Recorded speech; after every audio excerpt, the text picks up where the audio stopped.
bueno, un poquito complicado, ¿no? Entonces, bueno, no es que sea complicado, es un poquito abstracto quizá, no sé. Pero he intentado hacerlo lo más asequible posible, ¿vale? O sea, digamos, lo que es un concepto que se presta a muchas interpretaciones. Entonces, yo he intentado, con estos apuntes, lo que intento, ¿no? Con estas notas que os he puesto, es intentar fijar ideas, ¿vale? Eh, y ya está. Entonces, para fijar ideas, vamos a darle vueltas a una idea, ¿no? Vamos a intentar hacer unos determinados experimentos buscando, digamos, dándole, bueno, buscando una determinada idea, ¿no? Siguiendo una determinada idea, pero es más complejo, ¿eh? Lo que se refiere a la rigidez es más complejo de lo que a priori parece, ¿no? Que vamos a ver. Es decir, que lo he simplificado un poquito, ¿vale? He simplificado un poquito. Si vais a los libros de numérico, pues se complica un poco, ¿no? Muy bien. Entonces, bueno, vamos a hablar. La rigidez, lo que quiere, digamos, o lo que quiero mostraros es que hay algo más que consistencia y estabilidad, ¿vale? Es decir, cuando uno se enfrenta a los problemas numéricos, hay algo más, ¿vale? ¿Por qué? Porque, pero eso pasa en todos los problemas de numéricos, no ya en los problemas de valor inicial, ¿no? No en las ecuaciones diferenciales, no en numérico de ecuaciones diferenciales, sino en cualquier numérico, ¿vale? O en la mayoría de los numéricos, no siempre aparece, pero en la mayoría de los numéricos, ¿no? La mayoría de las consideraciones numéricas que uno hace aparecen cosas más o menos parecidas a la rigidez. Que básicamente lo que tienen que ver es con, digamos, el choque entre la estructura teórica que tú quieres aproximar, o sea, las cosas que tú quieres aproximarte a una estructura, por ejemplo, si son matrices, si son problemas matriciales de algún tipo, ¿eh? Lo que sea, ¿no? Pueden ser sistemas de ecuaciones diferenciales, pueden ser sistemas de ecuaciones algebraicas, lo que sea, ¿vale? Pero si son matrices tienen unos autovalores. Eso es la estructura de mi problema. Esos autovalores no siempre se ven, ¿vale? O sea, no siempre son cosas evidentes, no siempre cuando tú tienes una matriz, no siempre hay evidencias de eso, ¿no? De cuáles son los autovalores y cómo se comporta, ¿no? Claro, cómo se comporte la matriz depende en el ambiente al cual la sometas, ¿no? No es lo mismo una ecuación algebraica que una ecuación diferencial, etcétera, pero los autovalores son algo muy importante, ¿vale? En la estructura, ¿no? De un problema determinado. Pero si yo eso le meto numérico, pues le voy a meter el método que sea, ¿no? Nosotros vamos aquí a tener una H, pero en general tú cuando metes numérico metes un parámetro. Ese parámetro tiene que ver con el numérico y se produce un encuentro necesariamente, ¿no? Con la estructura de tu problema. Es decir, tienes la estructura del numérico que se visualiza, si queréis, a través de una H, de un valor de H, un valor de un parámetro, que se encuentra con la estructura del problema que tú tienes, ¿no? ¿Y qué puede pasar ahí? De todo, ¿vale? O sea, no es algo tan sencillo, el numérico no es algo tan sencillo como tener un sistema, ¿no? Y, o sea, es decir, un sistema, lo que sea, ¿no? Unas ecuaciones, un problema, lo que sea, ¿no? Y entonces le meto un numérico y funciona o no funciona, ¿no? Bueno, no es tan sencillo, no es tan sencillo, ¿vale? Es un poquito más complicado, ¿no? Entonces, ¿qué requiere el numérico? Requiere de mucha experiencia, ¿vale? Y requiere bueno, digamos, tiempo, ¿no? Requiere tiempo, ¿no? O sea, no es algo como algo tan sencillo, ¿no? Cuando ya os digo que hay personas, ¿no? Que vienen a ver tal despacho y te dicen, oye, ¿me puedes ayudar con tal sistema? No sé qué. Y tal sistema es un sistema de no sé cuántas ecuaciones, no lineal, no sé qué, ¿no? Pero no sé cuántas veces son 10, pero a veces son 50, ¿no? Dice, no, no, si esto hay que meterlo en MATLAB y ya está, ¿no? No es tan sencillo. Ojalá fuera tan sencillo como es, ¿vale? Ojalá. Entonces, MATLAB nos da la apariencia de que funciona, ¿no? Es decir, o sea, nosotros no estamos usando las órdenes de MATLAB específicas, ¿no? Sino que nosotros estamos resolviendo los sistemas un poquito a mano, ¿no? Es decir, usando los métodos numéricos, ¿no? Pero MATLAB tiene ya implementado RunEjecuta, etcétera, ¿no? Es decir, MATLAB me da una opción para calcular los sistemas a mano, digamos, numéricamente, pero a mano quiero decir, o sea, le doy una orden y ya está, o sea, le digo, resuélveme esta ecuación y ya está, yo lo quiero, esta ecuación con el tiempo desde 0 a 20. Hala, resuélvela, ¿no? En general funciona así, en general funciona y funciona bastante bien. Y claro, por eso es un producto comercial y me quiere convencer de que funciona, ¿vale? Ahora, si le meto 500, ¿vale? Si le meto 500 ecuaciones diferenciales o 50, no hace falta llegar a 500, ¿eh? O 10, incluso 20, ¿no? Y donde hay acoplamientos y tal, pues bueno, a lo mejor ya eso empieza a fallar, ¿no? Entonces que alguno dice, bueno, es que es muy complicado y tal, bueno, no debería fallar, ¿no? O sea, el acercamiento, un acercamiento simple al numérico funciona la mayor parte de las veces, pero no es una cosa profesional, ¿vale? Entonces, MATLAB está bien, está muy bien, ¿eh? MATLAB, bueno, y quien dice MATLAB, cualquier otro programa de computación moderno, ¿no? Está muy bien, ¿eh? Está muy bien porque además da la apariencia de funcionar y uno prueba ecuaciones con un sistema con 2, 3, 4, 5 ecuaciones, lo que sea, y aquello va bastante bien, suele ir bastante bien, suele, ¿vale? Y si falla, bueno, pues uno prueba otra cosa o hace lo que sea y tal. Entonces, bueno, da un elemento de juego, un elemento de, digamos, no sé, o sea, de capacidad de intentar hacer cosas bueno, que una persona que no sepa nada de numérico, pues bueno, puede entretenerse un rato y a lo mejor hasta puede obtener algunas soluciones y eso está bien, ¿no? Porque no todo el mundo tiene que ser experto en numérico, evidentemente. O sea, en la vida hay médicos, hay, yo qué sé, abogados, hay, ¿no? Matemáticos, físicos, ingenieros, etcétera. No todos tienen por qué saber numérico, ni mucho menos, ¿eh? Numérico a nivel profesional. Pero es más complejo, ¿eh? El numérico es más complejo que lo que ofrece MATLAB hoy por hoy, ¿vale? Entonces hay que tener cuidado, ¿eh? Entonces, eh, ¿qué pretendo? No pretendo, digamos, avanzar mucho en este tema porque es un tema complejo, el numérico en general y la rigidez en particular, pero sí mostraros cómo, a qué me estoy refiriendo, qué me puede pasar cuando yo hago numérico, ¿no? ¿Qué me puede pasar? ¿Qué problemas puedo tener y cómo puedo resolverlo? ¿Vale? Y eso es desde un punto de vista un poquito más profundo que, digamos que consistencia y estabilidad, ¿vale? O sea, desde un punto de vista un poquito más profundo que errores, que el estudio de los errores que hemos visto hasta ahora, ¿no? O el estudio de cuáles métodos son buenos o malos. No hay métodos buenos y malos, depende, ¿vale? Depende. Muy bien, bueno, vamos a ver. Entonces, lo que quiero, después de esta charla, ¿vale? Lo que quiero es que tengáis las ideas claras. Mi opinión respecto a la educación es que lo que tiene que hacer no es enseñar mucho, sino enseñar, no sé si mucho o poco, pero siempre tener las ideas claras, ¿vale? Si uno sabe mucho, pero no tiene las ideas claras, uno puede tener muchos teoremas, muchas cosas, pero si no tiene las ideas claras, no llega muy lejos, ¿eh? Entonces, lo que quiero sobre todo es aclarar ideas. Entonces, en su momento, ¿no? Cuando se hablaba de rigidez, ¿no? Cuando estaban, bueno, yo estaba preparando esta asignatura hace, no sé, quizá 20 años casi o 15 años, hace muchísimo tiempo, y estaba leyendo cosas de rigidez y entonces pues lo que me planteé es, bueno, vale, vamos a ver, entonces, ¿cómo podemos llegar a esto? Es decir, ¿cómo podemos visualizarlo? ¿No? Entonces, a raíz de eso, a raíz de esa pregunta, aparecen estos ejemplos, ¿vale? Que es una forma de ver que hay problemas. O sea, lo que quiero es visualizar que hay algún problema, ¿no? Que uno empieza a hacer las cosas de una manera, empieza a hacer aproximaciones numéricas de ecuaciones diferenciales y aparecen problemas, ¿vale? Pero ¿qué problemas? Por eso vamos a visualizar, ¿no? Vamos a visualizar. Entonces yo tengo algo tan sencillo como esta ecuación diferencial. Vamos a empezar por una ecuación diferencial, luego ya iremos a sistemas, ¿vale? Aquí mismo, pero vamos, una cosa tan sencilla, ¿no? Y tiene esta solución, ¿no? Que si la dibujamos es esto, ¿no? Si os fijáis es una exponencial, ¿no? La solución empieza en 1. Bueno, le he dado 5 pero bueno, porque ¿qué más da? Es que si dibujo mucho tiempo, ¿no? Pues ya se me pega el eje y tampoco me aparece nada, ¿no? Entonces voy a jugar un poquito con este tiempo, ¿eh? Voy a jugar, pero claro, que aquí está, lo he cogido, lo he ido cogiendo en las gráficas para que me dé algo significativo, ¿no? O sea, si se pega ya mucho al eje, no voy a ver nada, ¿no? Entonces, están hechos, están cogidos un poquito en la gráfica, los tiempos, para que se vea lo que quiero que se vea, ¿no? Por eso varían de vez en cuando. Bueno, hago un pequeño programita, ¿no? Esto no tiene más, esto cualquiera de vosotros lo puede hacer. Y tomo h igual a 2.5 y lo que voy a hacer es el método de Euler explícito, ¿no? Euler. ¿Vale? Meto aquí el método de Euler y entonces de repente lo que veo es algo, bueno, como mínimo sorprendente, ¿no?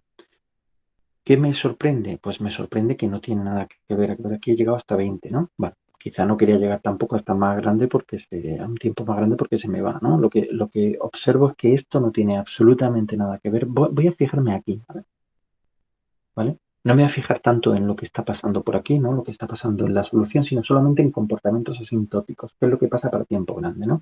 Entonces he visto en el otro lado que era una cosa, bueno, partida de 1, bueno, una cosa así, pero bueno, lo importante es que mi solución exacta, que es esta que podemos ver aquí en azul, ¿no? Bueno, partiendo de 1, más o menos, ¿vale? Se va a 0. Pero en cambio el método de Euler no va a 0, ¿vale? Y bueno, es que he tomado H2.5. Yo puedo pensar, bueno, es que es un valor de H muy grande, ¿no? Es lo primero, me parece que estamos poniendo un ejemplo muy burdo, ¿no? Un ejemplo, bueno, que tampoco tiene mucha relevancia. Vale, voy a bajar el H. Entonces le pongo H2.01, ¿vale? Y lo que obtengo, fijaros que aquí ya la escala es un poquito diferente. He jugado un poquito con las escalas, ¿no? Pero de nuevo, la solución exacta iría una cosa así, no, aquí 1, que es el 0, ¿no? Que sería el eje, y entonces la solución iría así, una exponencial de menos x, ¿no?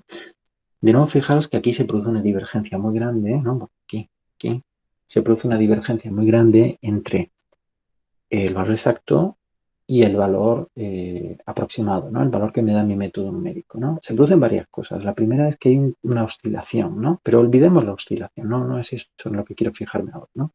En la oscilación del método numérico. Pero más allá de eso, o sea, el problema básico es que me está engañando. El método numérico me está engañando. ¿Por qué? Porque me está engañando en cuanto al comportamiento asintótico. Aquí, quiero fijarme aquí, pues porque la solución exacta tiene que ir a 0, además muy rápidamente, mientras que la solución aproximada que estoy calculando no va a 0, aquí oscila menos que antes, ¿no? O sea, si vais a la gráfica anterior oscilaría más, pero bueno, entonces lo que he hecho al bajar el H de 2,5 a 2,01 es amortiguar esa oscilación, pero sigue oscilando y se sigue yendo, o sea, sigue ampliándose, ¿no? O sea, la solución no va a 0. Entonces son comportamientos que va mal. Yo puedo pensar todavía, puedo pensar, bueno, es que no lo he bajado bastante, voy a bajar más, ¿no? Entonces, bueno, pues bajo más. Bueno, aquí exagero el comportamiento, ¿no? O sea, aquí veis que me dio hasta 1000, ¿no? Y entonces veis que aquí oscila muy poquito, esto hasta 150, entonces veis un comportamiento exponencial, pero exponencial creciente, ¿no? Algo que parece exponencial, pero exponencial creciente, ¿no? Cuando yo lo que debería tener es una exponencial decreciente, ¿no? Entonces, algo va mal, ¿no? En cambio, si lo bajo a 1,99, que es, fijaros que estoy en 201, lo bajo a 1,99, entonces de repente, ¡pum!, ¿no? O sea, un cambio brusco, ¿no? Y entonces de repente ya empieza a aparecerme una oscilación. Bueno, a ver, todo el rato sigue habiendo oscilación. O sea, todo esto, ¿no? Todo esto sigue habiendo una oscilación muy fuerte, ¿vale? ¿Por qué es tan fuerte? Bueno, porque aquí he metido 5000, entonces claro, se empaqueta mucho la oscilación. No es que oscile más que antes, ¿no? Sino que es que la he empaquetado mucho por la escala que he tomado, ¿no? Pero lo que está pasando y lo que a mí me interesa, o sea, si miro aquí, es que de repente ya el comportamiento asintótico de la solución exacta y de la solución aproximada es el mismo. Si voy un poquito más abajo, lo que hago es esto. Entonces, esto pasa por H201 y H199. ¿Vale? Esto es extraño, esto es raro. ¿Por qué? O sea, quiere decir, porque cuando yo pienso, oye, vamos a ver, es que lo que me está pasando porque el H es grande. Bueno, pero 201 a 1,99 hay 2 centésimas de diferencia. En 2 centésimas que cambie tanto el comportamiento como de que, bueno, más allá de la oscilación, insisto, olvidaros esto no es lo que quiero fijarme ahora, sino aquí, que en 2 centésimas de comportamiento del H pase de tener un comportamiento, podemos pensar que exponencial, ¿no? O sea, exponencial sería, me da igual es parabólico, sí, bueno, tendríamos que mirarlo, ¿no? Pero ahora lo vamos a mirar, de hecho, ¿no? Pero da igual lo que sea, pero es un comportamiento que en el límite se va a infinito, ¿no? O sea, esto que os pongo aquí, a que para 1,99 el límite va a 0. No, vamos a ver, o sea, si 2,01 es grande, 1,99 también es grande. Si 2,01 es pequeño, 1,99 también es pequeño. Es decir, no he producido una cosa tan significativa, ¿no? A priori, ¿no? O sea, desde el punto de vista de los errores, ¿no? Yo cuando digo que mi error, ¿no? O sea, el error de discretización, ¿no? O sea, xy menos x de ti, ¿no? O sea, exacto, ¿no? Es menor o igual que c por h elevado a lo que sea, n, ¿no? En este caso h elevado a 1 porque es el método de Euler. Vamos a ver, si yo cambio el h 2 o 3 o 4 centésimas, no puede haber un comportamiento de esto tan grande, ¿no? Eso es raro, ¿vale? Mínimo es raro. Entonces hay algo más que esto, ¿vale? Es que esto hay que tener en cuenta que esto es una cota. Esto no me está diciendo, o sea, una de las claves que hay que entender aquí es que los errores son cotas. Todo esto que estoy teniendo aquí es una cota. No me está diciendo cómo evoluciona la solución. Me está diciendo ¿Cuál es el error máximo? Lo que yo me estoy alejando de la solución, pero no me está diciendo cómo evoluciona la solución numérica, porque la otra está ya, la exacta está fijada, ¿no? Está fijada por el comportamiento de mi sistema, ¿no? Eso tiene una solución exacta, pero mi solución numérica depende de la H. Entonces, esto no es una fórmula en el sentido matemático de que me esté describiendo cuánto vale la XY. No exactamente, no exactamente. Me está, digamos, dando unas cotas, pero luego dentro de esas cotas, ¿no? La solución se puede comportar de muchas maneras y eso está agravado porque la C depende, la C que es, bueno, la constante que rige todo esto, depende de muchas cosas, ¿no? Depende de la constante de Lipschitz, depende del intervalo que yo esté aproximando, etcétera, etcétera, ¿no? Donde yo esté aproximando, entonces esta C puede explotar por varios motivos, ¿eh? Entonces, bueno, al final lo que me llama la atención, independientemente de todo esto, no se trata de mirar esto, se trata de mirar aquí. Cuando yo tengo H01, el comportamiento de la solución es 1 determinado, lo que sea, y cuando tengo H199 es otro. Es raro, ¿no? ¿Nos parece raro, no? Parece un poquito raro, ¿no? Que ese comportamiento sea tan brusco. Aparte de eso, luego hay una oscilación que me está metiendo el sistema, ¿no? Pero eso es raro, ¿no? Preguntas que surgen, como os pongo aquí, ¿no? Digo, ¿este cambio brusco de las propiedades de la solución aproximada aparecen únicamente en el método de Euler o aparecen en otros métodos? Esto que me está pasando es porque el método de Euler es malo, porque si el método, anda que no tengo métodos, ¿no? O ejecuta, lo que sea, ¿no? Se puede construir muchos métodos. Entonces, bueno, si fuera una cosa solo del método de Euler, pues yo podría decir, bueno, pues mira, tiro el método de Euler, me cojo otro y ya está, ya nunca más uso el método de Euler y se acabó. Le pongo una etiqueta, ¿no? Que es malo, ¿no? El método de Euler es malo y ya está, ¿vale? Pero no, es más complicado, ¿no? Digo, en un PVI genérico, ¿no? O sea, cuando yo tengo un valor, ¿existe algún valor de H o sea, para que se produzca el comportamiento, ese tipo de comportamiento? Es decir, dicho al final, ¿esto de qué depende? ¿Depende del método o depende del sistema que yo esté estudiando? Porque lo que he hecho ha sido meter una aproximación numérica a un problema concreto, una aproximación numérica concreta a un método, o sea, la he estudiado con un método, perdón, he estudiado una ecuación diferencial concreta con un método concreto, ¿vale? Y me está dando un comportamiento un poquito extraño, ¿no? Me está dando algo que no acabo de entender, sobre todo en cuanto a la brusquedad, en cuanto al cambio tan brusco, ¿no? Entonces, ¿de qué depende? ¿Del método o del problema o de qué? ¿De qué depende, no? Esa es la pregunta. Muy bien, entonces voy al método de Euler implícito, esto ya es el implícito, ¿no? El método de Euler implícito, y me da una cosa tal que así, y voy con 1,99 y me da tal que así. O sea, si lo miráis, esto, y si hubiera puesto aquí la solución exacta, es prácticamente idéntico. Es raro, ¿no? O sea, ¿no os parece un poquito raro? Quiere decir que este sería H201 y este sería H1,99, ¿no? Pues no se observa nada, la verdad, ¿vale? O sea, si mirara un poquito con más detenimiento y miro los números y tal, lo que me voy a dar cuenta es que los números no son exactamente iguales, pero son muy parecidos. Las aproximaciones numéricas para 2,01 y 1,99, como parece lógico, en el método de Euler implícito, no, son iguales, ¿vale? O sea, hay muy poca diferencia, ¿no? Es lógico porque he hecho un cambio de H muy, muy, muy corto, ¿no? No, no, no, no, no, no, no, no, no, no, aquí he llegado a 30, no, no, no, aquí he llegado a 30 porque llegar a más no me iba, o sea, si hubiera llegado a 5.000, lo que hubiera obtenido, ¿no? Si yo hago esto mismo, pero con 5.000, lo que hubiera obtenido es una cosa tal que así, o sea, una cosa que no se ve nada aquí, se mete aquí, ¿vale? No, no, no, Rebeca, he jugado con los ejes para que se vea lo que yo quiero que se vea. Entonces, lo que yo quiero que se vea en este momento es que usar 201 y usar 1,99 es lo mismo, ¿vale? O sea, cuando uso o sea, es decir, que el fenómeno que se produce en el Euler implícito no es el mismo que el fenómeno que se produce, o el fenómeno que se produce en el Euler explícito no es el mismo que en el Euler implícito. O sea, cuando cambio de método, eh, cambia lo que estoy encontrando, ¿vale? Entonces, la pregunta es ¿por qué? La pregunta es ¿por qué? Y si me voy a encontrar algo raro aquí, ¿no? Muy bien. Bien, vamos a ver, aquí he hecho, bueno, aquí lo he puesto un poquito más desarrollado, que es lo mismo, ¿no? O sea, el Euler explícito y el Euler implícito. Y esto prácticamente la solución estaría aquí, ¿no? La solución es como esto, ¿eh? O sea, el que funciona aquí bien es el Euler implícito. Y el Euler explícito no, insisto, los ejes están cogidos, ¿no? Las escalas están cogidas para que se vea lo que quiero que se vea, pero el problema es el problema, ¿no? O sea que, claro, se ve más bonito en una determinada escala que en otro o se pone más de manifiesto, ¿no? Yo creo que aquí se pone muy de manifiesto, ¿no? ¿Vale? Por eso he cogido la escala que he cogido aquí, llegando hasta 100 y tal, y aquí está 30, pero no tiene que ver con eso, ¿eh? No tiene que ver con eso, no tiene que ver con la escala que haya cogido.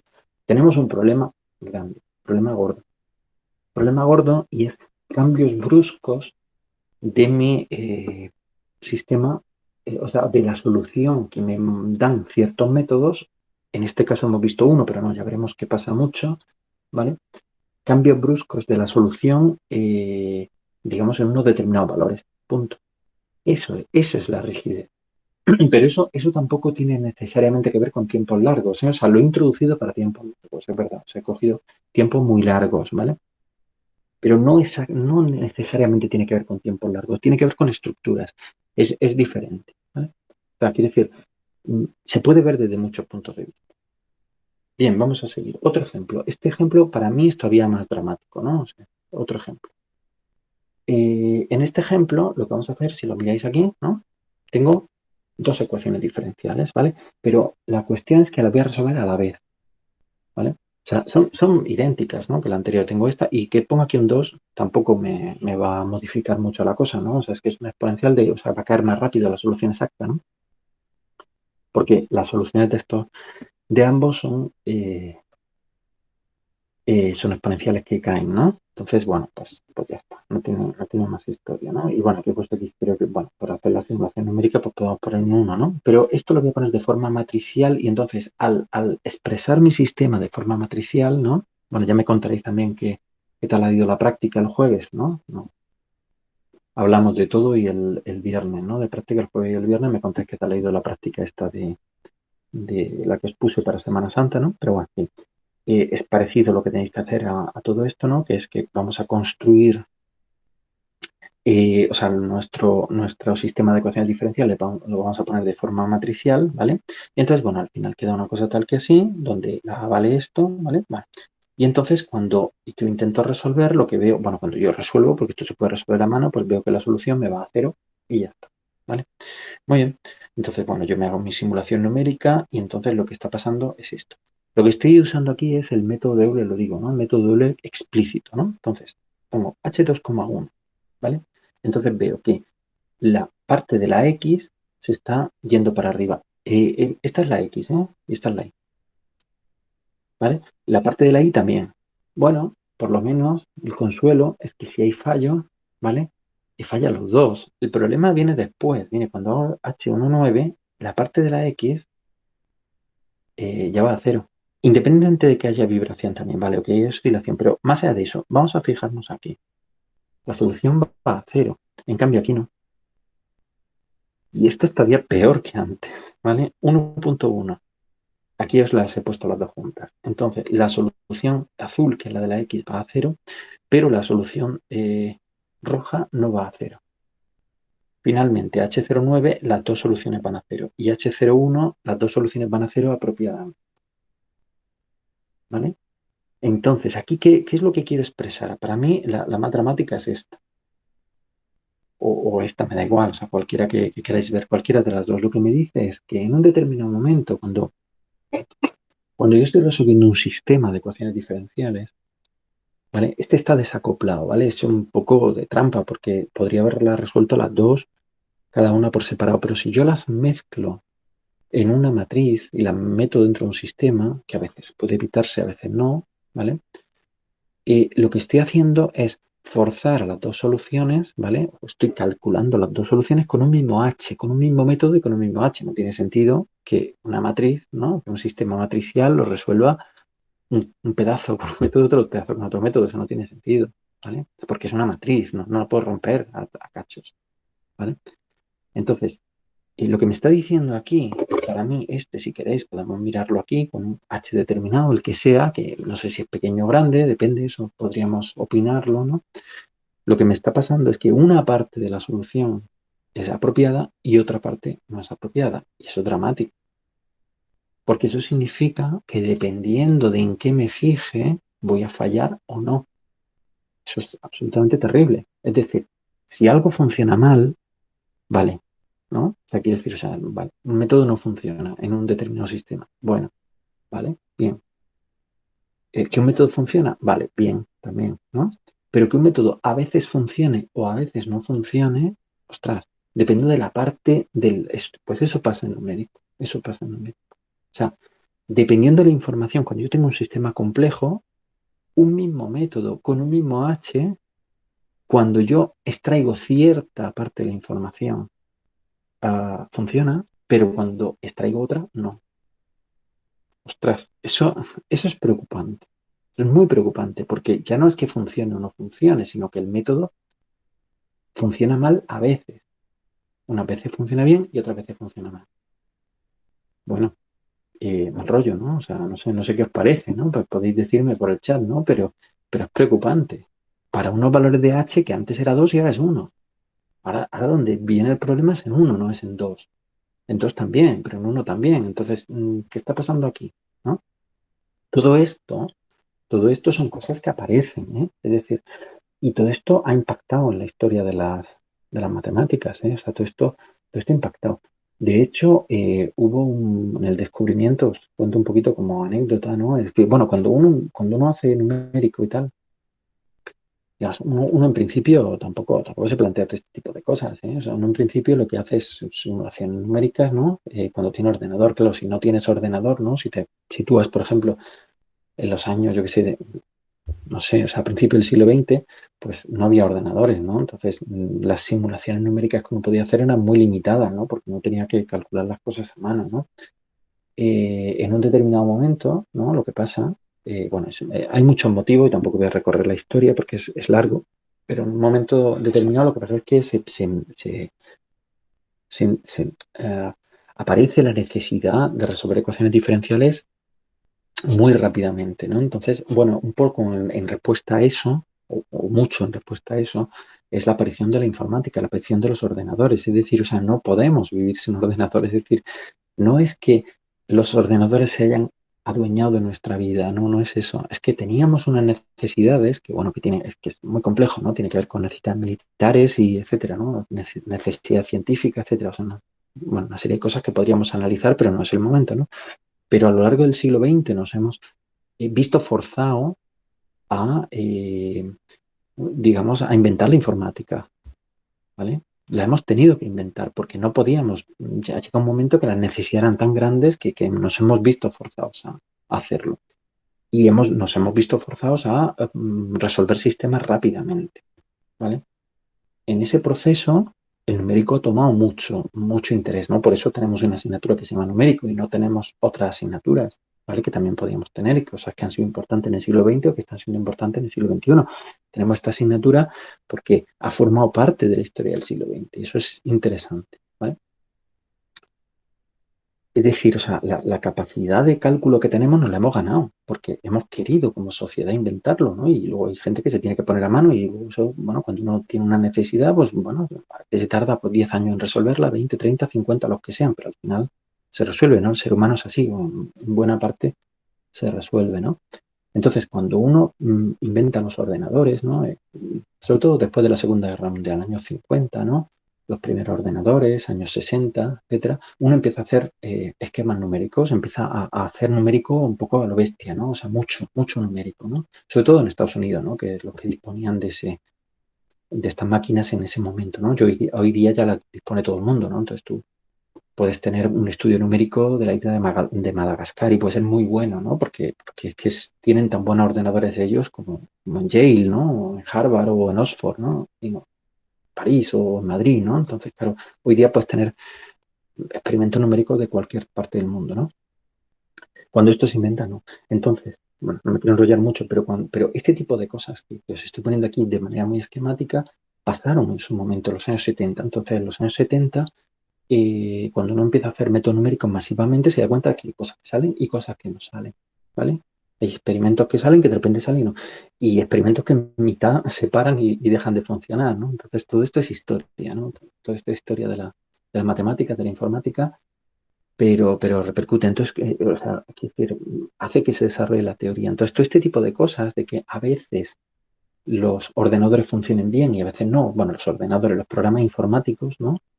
Es algo que se ha vivido, ¿eh? Es parte de la historia, no es algo que me estoy inventando ahora mismo, ¿no? Y de hecho, un mal funcionamiento de un ordenador, de un sistema informático, lo que estuvo detrás de la invención o del descubrimiento, si queréis, del caos, ¿no? Que era lo que os contaba, ¿no? El atractor de Lorentz, todo esto lo que os contaba en la práctica. Todo esto, si lo miráis por ahí, por Wikipedia, por lo que sea, lo que hubo detrás, ¿no? Lo que hubo detrás fue bueno, digamos, discrepancias numéricas, o sea, que de repente la cosa empezaba a ir mal, ¿vale? Bien. Entonces, pero bueno, no voy a entrar en eso. No voy a entrar en eso porque es complicado esta historia. En cualquier caso, sí que esto nos puede pasar y te pasa todos los días. Y es algo que es muy difícil de explicar, ¿no? Porque cuando alguien te viene con un sistema, es lo que os comentaba, ¿no? Cuando alguien te viene con un sistema de ecuaciones, tú lo metes en MATLAB y aquello no funciona, es que no sabes tampoco qué decirle, ¿no? A la gente, ¿no? Porque quiero decir, no es que MATLAB sea malo, no, es que no se hace así, es que cuando tú quieres hacer un cálculo profesional tienes que mirar la estructura de tu problema antes de meterle el numérico. Si no, te puede pasar cualquier cosa. Si no miras qué es lo que está pasando, te puede pasar cualquier cosa. Bueno, vamos a avanzar un poquito. ¿Qué es lo que está pasando aquí? ¿Vale? Es lo que os digo. Luego os leéis si no lo habéis hecho ya, que lo colgué ayer, quiero recordar, pues lo leéis, ¿no? Este fichero detenidamente. ¿Qué es lo que está pasando? Bueno, pues lo que está pasando es, si yo tomo esta ecuación diferencial, ¿no? Este problema de valor inicial, y lo resuelvo, pues me da eso. Y ya está. Ahora, ¿qué pasa cuando yo le meto el método de Euler? Vale, pues que si yo tengo x' igual a menos x, lo que me da es esto, ¿vale? Ese es el método numérico que sale a partir de aquí, ¿no? Vale, eso al final me da esto, ¿no? Que x más 1 y tal, bueno, agrupo y al final me queda esto. Entonces, al final, si lo miráis, lo que estoy haciendo es unas determinadas potencias de esto. Es decir, no estoy trabajando con derivadas porque no hay derivadas, ¿no? Es decir, en cuanto yo he hecho la aproximación numérica, se ha ido el concepto de derivada, o sea, ya no estoy tratando con derivadas, estoy tratando bueno, pues con algoritmos, ¿no? Algoritmos de este tipo que al final lo que me genera es lo que pasa en la solución I, perdón, en el nodo I, en función de lo que pasa en el x0. Y esto no es una derivada, esto es una potencia. Estoy haciendo potencias de esto, ¿vale? Muy bien, entonces, ¿esto va a cero o no va a cero? Pues depende de si se verifica o no esta condición. Es decir, la condición que me garantiza que esto vaya a cero, en este caso, es esta, ¿vale? Es decir, hay una condición una condición que me garantiza que la solución exacta vaya a cero o no. Puede que sí, puede que no, ¿vale? ¿De qué depende de que se garantice esa condición? Si yo estoy con otro método numérico, la condición es otra, ¿vale? En este caso, si yo desarrollo esto, ¿vale? Entendiendo que aquí estoy en el campo real, ¿vale? Cosa que no va a ser lo que vamos a hacer, sino que tenemos que estudiar tenemos que extender todo este estudio al campo complejo y luego os comento por qué, pero todo esto hay que hacerlo en complejos, no en reales, ¿vale? Pero bueno, si trabajo en el campo real, lo que me pasa es esto. Es decir, que para que la solución aproximada, la solución numérica vaya a cero, lo que tiene que pasar es que el h tiene que verificar esto, que esté entre 0 y 2. ¿Vale? Por eso el 2 es un punto crítico ahí. O sea, quiere decir, el h igual a 2 me marca, si yo tomo 2, si tomo h como 2,01 son un poquito más grandes que 2, lo que me va a pasar es que la solución no va a ir a cero. Pero si tomo, porque no se va a verificar la condición, ¿vale? La condición esta que he puesto aquí. ¿Vale? Esta condición no se va a verificar. Y como no se va a verificar, ¿vale? La solución no va a ir a cero. En cambio, si tomo H1,99, la solución sí va a cero. ¿Por qué? Porque se verifica esta condición. ¿Vale? Entonces nos aparece algo, bueno, algo externo, algo que tiene que ver con el H y algo que tiene que ver con mi método numérico. Si hubiera metido otro método numérico, la condición sería otra. ¿Vale?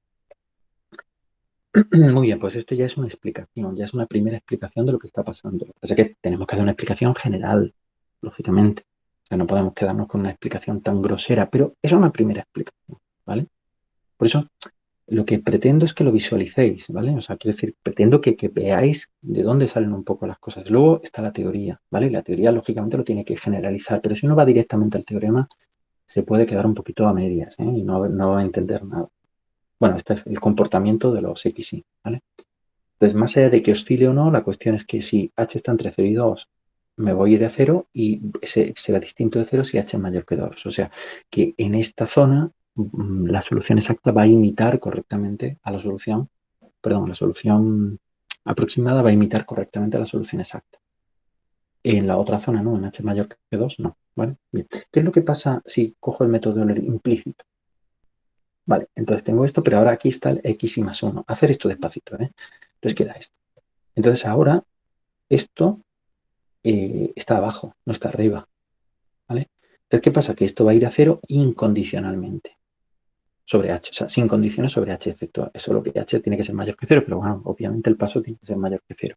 ¿Vale? Entonces, ¿qué pasa? Pues que el método de Euler va a tener éxito para aproximar esta ecuación diferencial o este problema de valor inicial, ¿no? Recuerdo que era x' igual a menos x. O sea, si yo quiero aproximar esto, con el método de Euler explícito tengo que meterle una condición. Con el método de Euler implícito no hay que meterle ninguna condición. Bueno, ¿vale? O sea, no todo el numérico funciona igual. O sea, depende mucho del método, de las características del método, ¿no? Bueno, se dice que el método de Euler explícito es condicionalmente asintóticamente estable. Bueno, es un nombre. Todo esto se llama estabilidad asintótica, ¿vale? Entonces, lo que me están diciendo es que el método de Euler explícito no es asintóticamente estable o necesita una condición para ser asintóticamente estable, mientras que el método implícito sí es asintóticamente estable o es incondicionalmente asintóticamente estable o estable.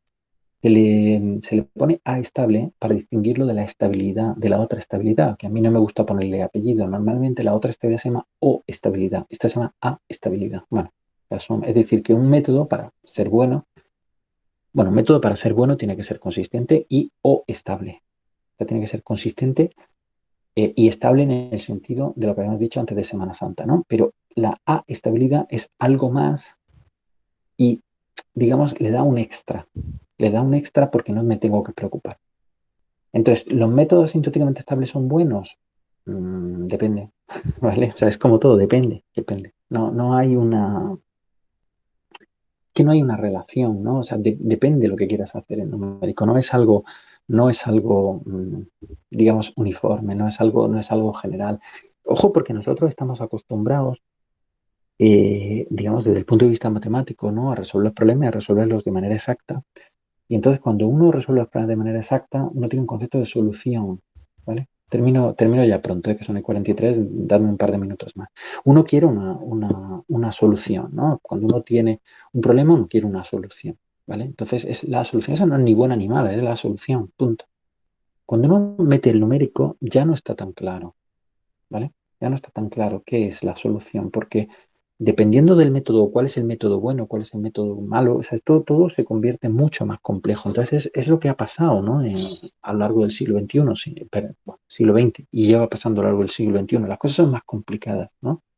De lo que podían ser en el siglo XIX, por ejemplo, ¿no? Es decir, ya no me vale una solución exacta. Yo tengo ¿no? Una ecuación diferencial, entonces, vale, si tengo una solución exacta, si puedo conseguirla, vale, estupendo, pero si no puedo conseguirla, entonces es la solución, entonces eso está bien o mal, punto. ¿Vale? O sea, si uno tiene una aproximación teórica a un problema, ¿no? El que sea, o consigue la solución o no la consigue, o a lo mejor, bueno, pues tienes que decir, bueno, pues este problema tiene unicidad o no tiene unicidad, etcétera, ¿no? O sea, todo ese tipo de consideraciones hay que hacerlas. Si no tiene unicidad, pues bueno, casi lo dejamos, ¿no? Porque, bueno, y si tiene unicidad, pues entonces yo voy a obtener la solución, ¿vale? Bueno, desde el punto de vista numérico todo es mucho más complejo. Todo es mucho más complejo porque dependiendo del valor de h, a veces funciona, a veces no. Entonces, claro, ahí llegan los teóricos, ¿no? Y dicen, bueno, pues si cojo al h suficientemente bajo, no, ya, pero es que en algún momento tienes que programar. Y cuando tú programas, tienes que tomar un h concreto, un método concreto y un h concreto. Y te va a salir una solución concreta. Eso es lo que pasó en los años 70. Que en los años 70, sobre todo 60, 70, sobre todo 70, ¿eh? Y sobre todo, ya digo, en torno a Estados Unidos, porque eran los que disponían de esa tecnología en ese momento, ¿no? lo que pasó es que las cosas a veces funcionaban y a veces no, y eso, tú eso a un militar no se lo puedes decir, o sea, tú no puedes decirle, no, el proyectil va a llegar o no, no sé, o sea, depende de que tú, no, así no, ¿vale? Así no. Entonces, bueno, hemos entrado en un mundo más complejo, en un mundo más complejo que el que teníamos hace, o sea, hace 100 años, ¿no? Un mundo sensiblemente más complejo. Bien, ¿vale? Muy bien. Como tampoco quiero cansaros mucho, lo que os pido es que leáis esto, lo que he puesto, ¿vale? Que es un poco consideraciones teóricas sobre los métodos monopaso, esto ya es importante, y luego consideraciones pues, sobre el sistema, que os he puesto un dibujito que es, en fin, es los que obtuvimos. Esto me gustaría obtenerlos este año también, son de prácticas que hicimos hace un par de años, ¿vale? Y luego también os digo que cómo interacciona esto con las matrices, ¿vale? Pues ya, bueno, pues es interesante porque esto es más real, ¿vale? Esto es un poquito más real y un poquito más general, ¿vale? Bueno, leeros todo esto, pero dentro de que lo he simplificado mucho, ¿eh? ¿Vale? Entonces, leeros todo esto y lo comentamos el jueves.